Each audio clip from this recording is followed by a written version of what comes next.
DMK கொடிய கார்ல வச்சிருந்த சுமன் சக்திவேலுன்ற ஒரு வெறி நாய் யான்சின்ற பொண்ணு கார்லயே ஏத்தி கொலை பண்ணிக்கிறான். முதலமைச்சர் வரணும், முதலமைச்சர் அவனுக்கு தண்டனை வாங்கி கொடுக்கணும். அவனை திமுக நாய் அவன் யாருன்னு தெரியல, ஆனா தண்டனை வாங்கி கொடுக்கணும், தண்டனை வாங்கி கொடுக்கணும். தண்டனை வாங்கி கொடுத்தா தான் என் பிள்ளைய வாடி நான் வாங்குவேன். வண்டியில போகும்போது அந்த பொண்ணு ஜோரா ஏத்தி கொலை பண்ணிக்கிறாங்க. பாவம் அவங்க அம்மாவை பார்க்க முடியல, அவளை கத்தி அழுகுறாங்க. ஆனா இந்த மானங்கெட்ட மீடியா ஆக்சிடென்ட் ஆயிடுச்சுன்னு டெலிகாஸ்ட் பண்றாங்க. என் பொண்ணு அப்படி பொத்தி பொத்தி வளர்த்தனே, இறந்துருச்சு என் பொண்ணு, நான் எங்க போவேன், உயிரை போய் யார்கிட்ட கேட்பேன். டிஎம்கே கொடியை வச்சிருந்தவங்க தான் சாவடிச்சாங்கன்னு சொல்லிட்டு என்ன பயம் உங்களுக்கு?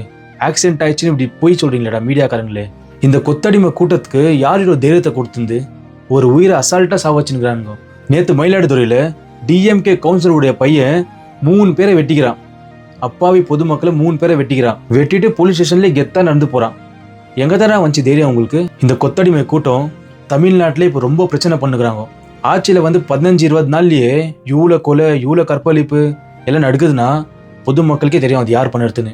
இந்த கொத்தடிமைகள்லாம் இதோட நிறுத்திக்கினா நல்லது. இந்த கவர்மெண்ட் இவங்களுக்கு நினச்சி பார்க்க முடியாத அளவுக்கு தண்டனை கொடுக்கணும். என்ன ஜென்மங்கடா நீங்க, ஒரு உயிரை அசால்ட்டா எடுக்கிறீங்க.